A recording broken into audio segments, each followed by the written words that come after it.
What's up, everybody? Jason Swenk here, and I got one of my friends that ran an amazing agency for a number of different years. Now, he went from being a special eds teacher to owning apartments to owning an agency to selling it, and now he's financially free and just travels and does what he wants and has a ball doing it. And today we're going to talk about his journey, so possibly you can learn a couple little nuggets from him and do the same thing. So let's go ahead and get into the show.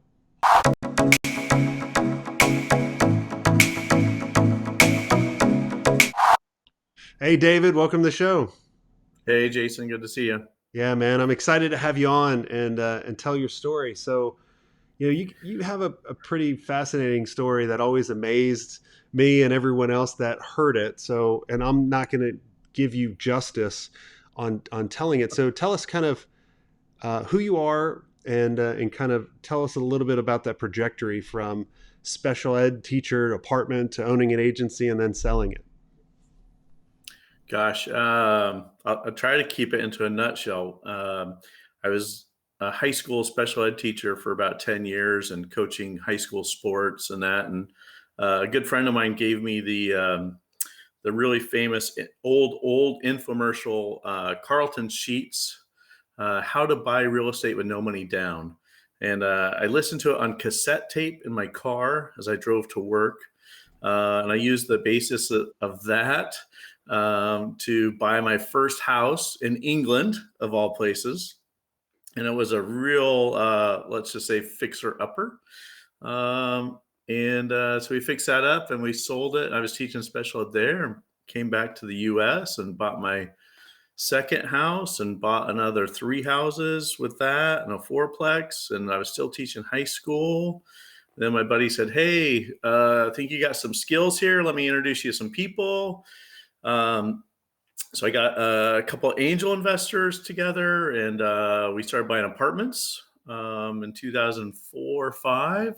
Bought apartments for about 3 years, all in Arizona. Bought a few thousand apartments, and that's where through the process of buying and owning and asset managing the apartments, I kind of and then the 2008 downfall, right? 2009, we were doing amazing until then, and then everything crashed. And I distinctly remember 2009 with my friend who got me into everything. He's like, "Man, I'm really sorry I got you into all this," as we were talking about our loan workouts and stuff. And I said, "Yeah," I said, "I got to make some other lemonade, man, because this lemonade isn't working for me." And that's when I looked around and I just really kind of discovered, um, websites were kind of new for apartment buildings back then. Not everyone had them.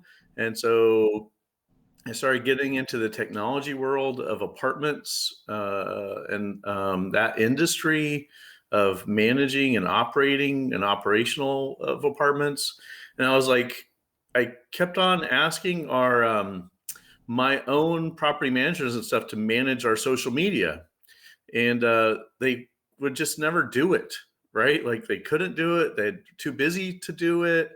And I was like, man, I gotta hire someone to do this for me, right? And so I looked around and um, I looked at I looked at other agencies, and they were going to charge me like a couple, $1,000 a month or something to manage the social media for my apartment. So like that's like nuts, right? Like I can do this for better and cheaper. So that's how I started my first marketing agency, right? Like I didn't know anything about owning an agency or anything. I just started to do it myself.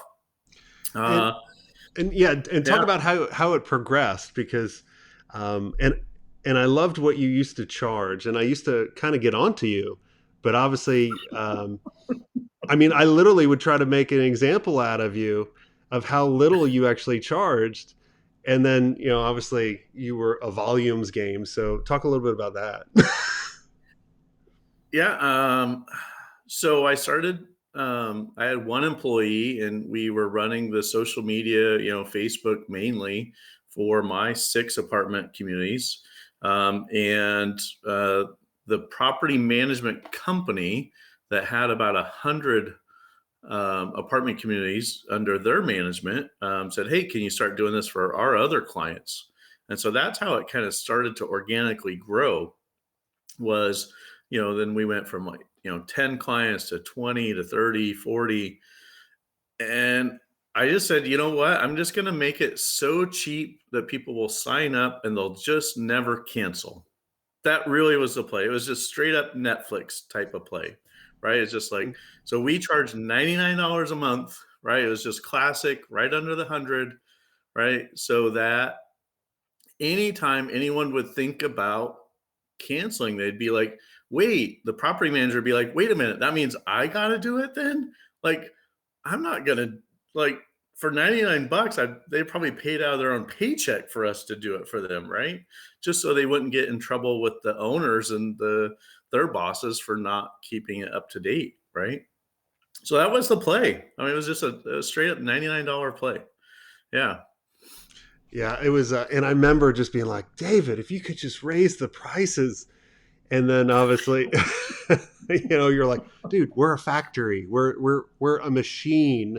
We just have all Yep. this, and now knowing, like, we just wanted to be like, it would be stupid for someone to cancel, which is Yeah. such the opposite. That's why I wanted to have you on, like, talk to you about, like, what was that mentality around it, because there's a lot of people listening that may be in the same boat of going, I want it to be like, I'd never want to lose a client because it'd be stupid, but I also want it to be like, I want to create a factory like this machine. So how did you make sure that it was profitable, and how did you create this machine? Because you had a lot of people too.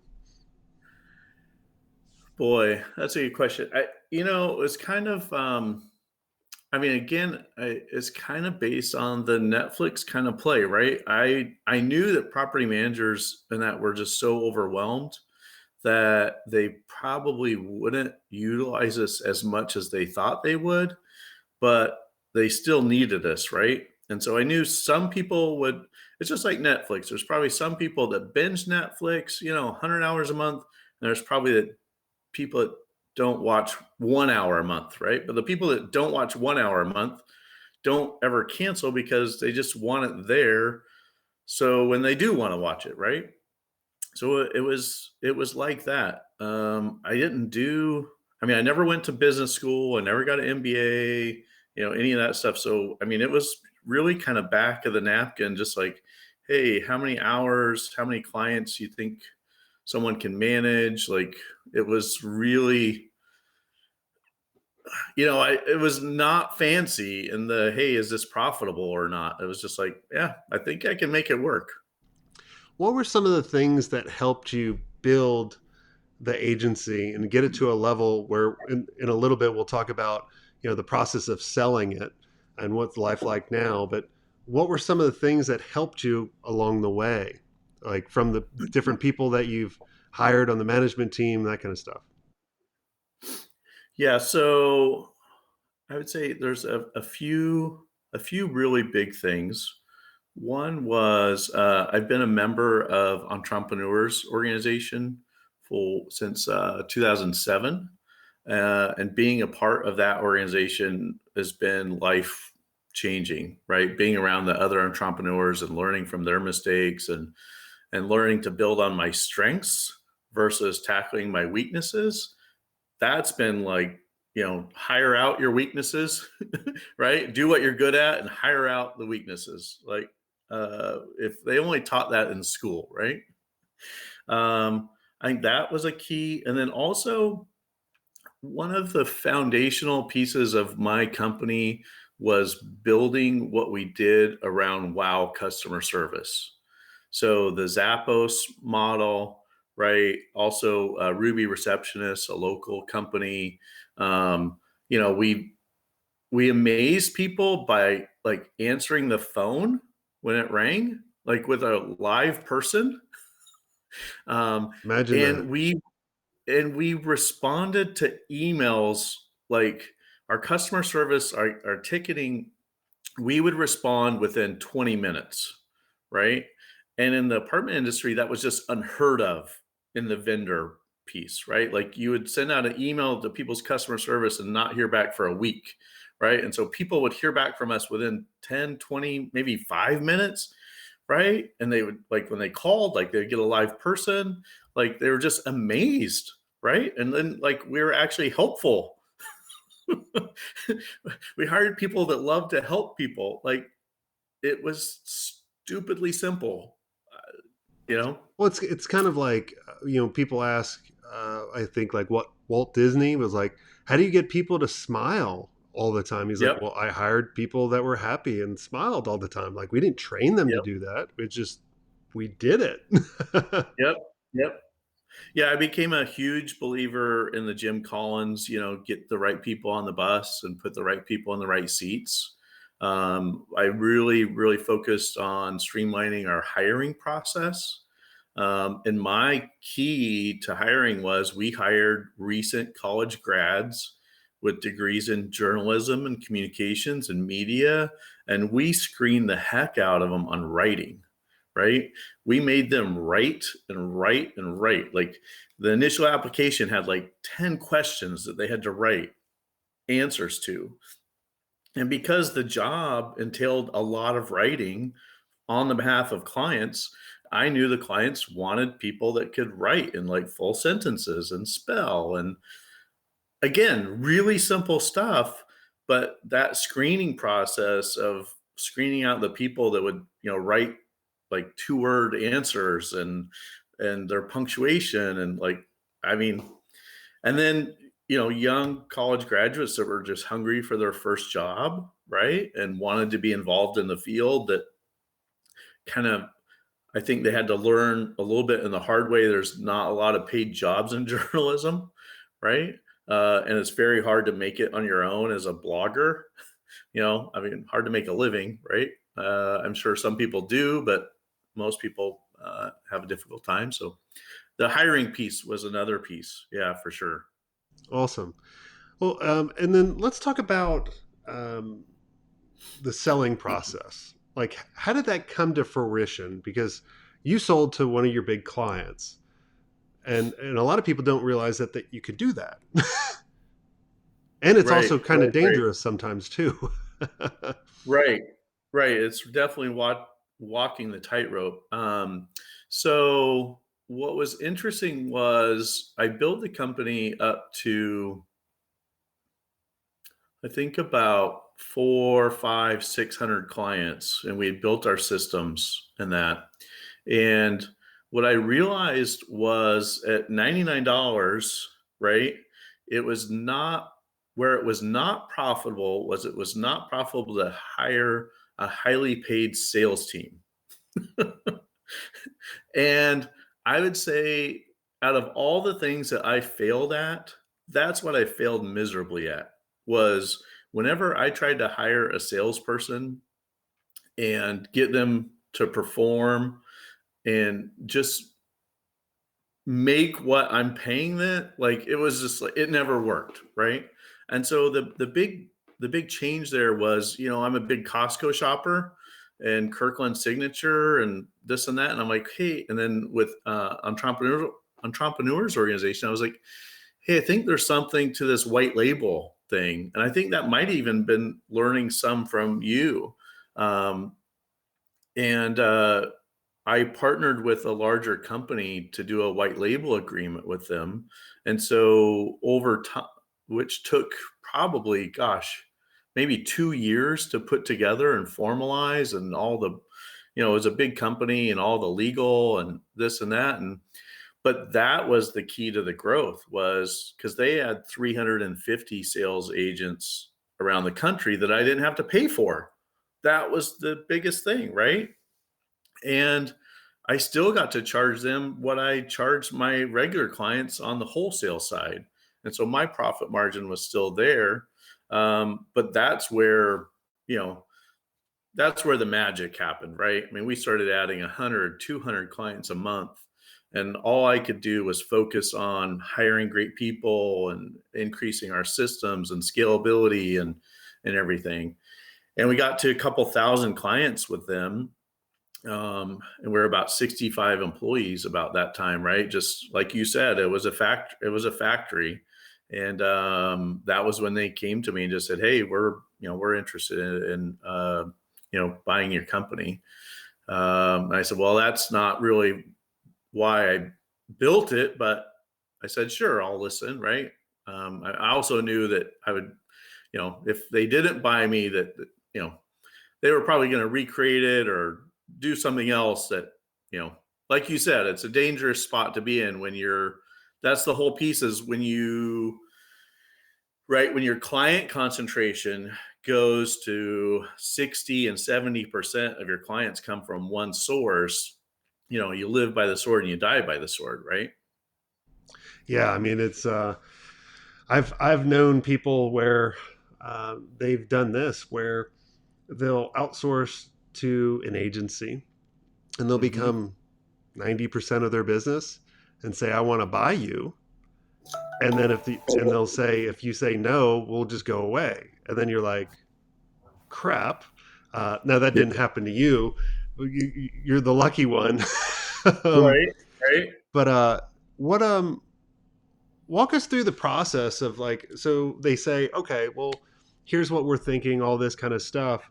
How long, a lot of people are thinking, how long did it take in order to come to a deal, like in the due diligence phase to maybe to the term sheet and all that kind of good stuff. Oh boy. I think the big thing, when you're dealing with a bigger company, right, that has a board and everything, from them saying, "Hey, we're interested," to actually getting serious, I think was probably 3 to 5 months, probably, right? Which that gave me enough time to kind of get my head around the process and start talking to people. And I hired um, I hired a M&A consultant at that point to kind of represent me. And I think that was looking back, that was a huge piece of it because it took me out of being the direct guy, right? And so when we did get to term sheet and on into due diligence, he got to be the middleman and he got to be the good, he got to be the bad cop and I get to be the good cop because the other piece was they were still my client, right? And so if everything fell out, I still needed to have a good relationship with the company, right? And so it kind of allowed us to play that good cop, bad cop piece. But I think it was probably 10 months or so.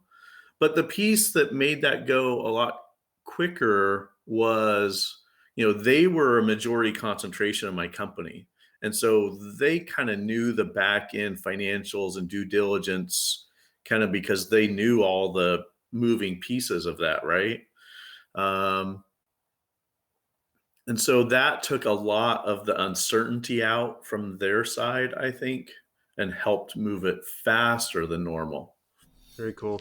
And did you ever, because it's always a kiss of death, I always tell everybody, going until the check is deposited and the paper is signed, sometimes people go, oh well, my life's going to change and I can kind of kick back and kind of relax.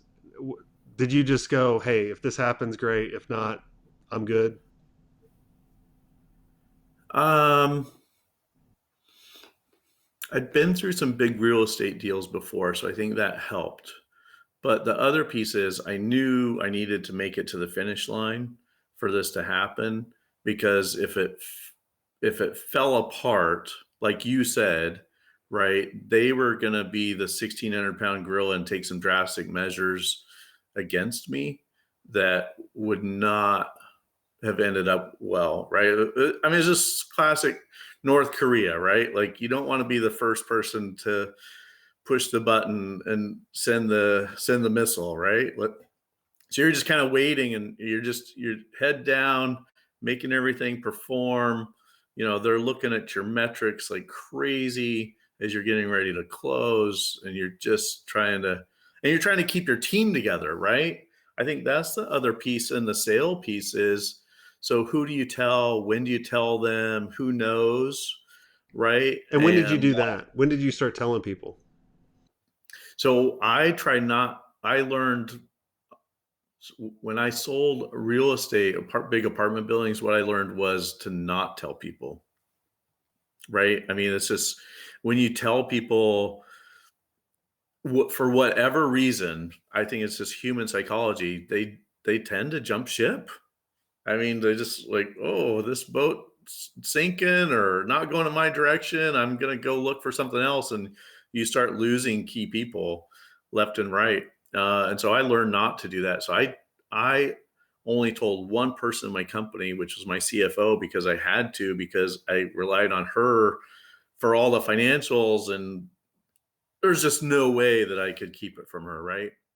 So she was my inside person up until we needed to negotiate key employee contracts for the upper management team, right?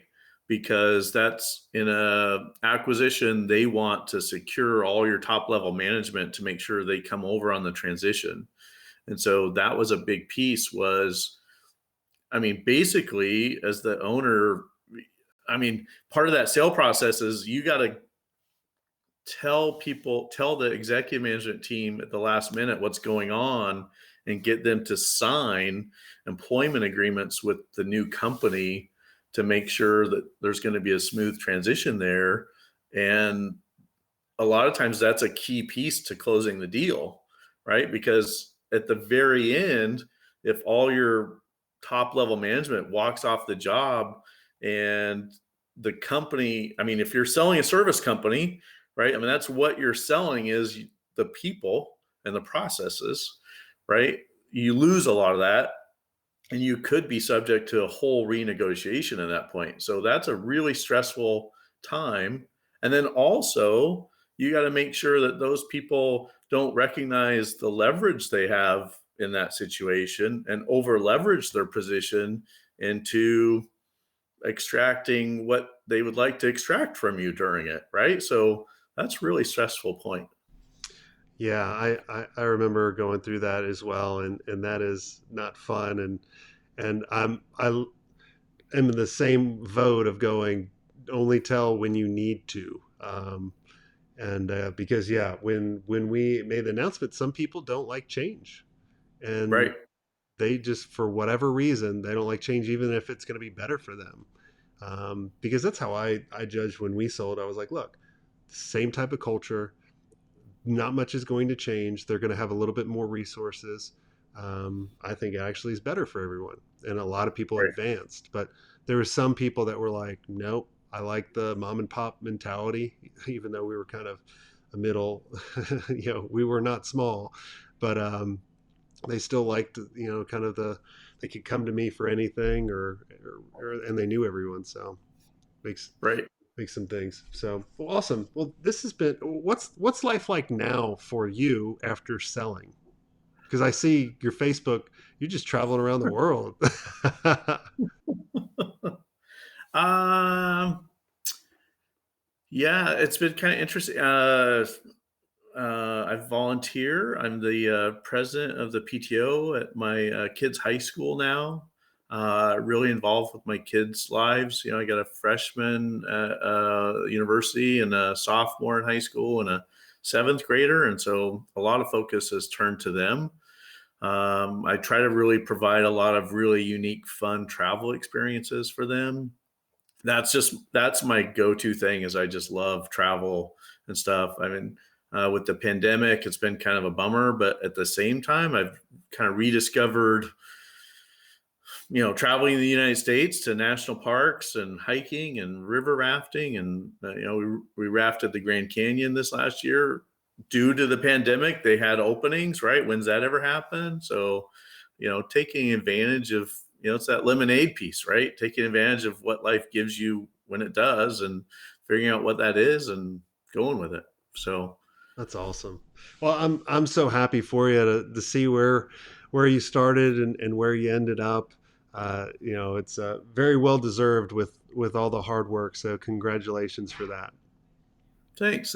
And I gotta put a plug in here too with you, Jason, because gosh, we met at what was it, a on, social media on an summit. aircraft carrier. on an aircraft carrier, and we were in line for the virtual ride, and we just started a conversation, right? That's And I right. was like, who are you? Who are you? And what do you do? And we started the conversation, and and I hired you and to as a consultant over the last couple of years of the company, and it was just really, really helpful to have you and your experience in selling your agency in the background to be able to bounce things off of and ideas and like, hey, this is happening now, like kind of, or things with employees or just that, your experience with the agency, selling your agency and being able to have your guidance in that was a big key, I think, those last couple of years. So I don't think I've ever really gotten a chance to thank you formally for that. So thank you for that. I Oh, appreciate it. well, it was my pleasure. I just wanted to be a resource I wish I had, right? So Yeah, exactly. that's all we Right. can do is keep paying it forward and that kind of stuff. So, well, thanks so much for coming on the show. It was awesome having you, and I can't wait to have you come out to Durango and be ski bums together and Yeah. go explore because I love the experiences too. So, but awesome. Well, if you guys enjoyed this episode, what I want you to guys do is share it out with your fellow agency owners. It'll help them out and help us out. And if you want to be surrounded by amazing agency owners and you want our help to really kind of see the things you might not be able to see so you can navigate and get to the places where, have the opportunities that David has had, I want to invite all of you to go to digitalagencyelite.com. This is our exclusive community and mastermind, and it's just amazing people. So go to digitalagencyelite.com, and until next time, have a swank day.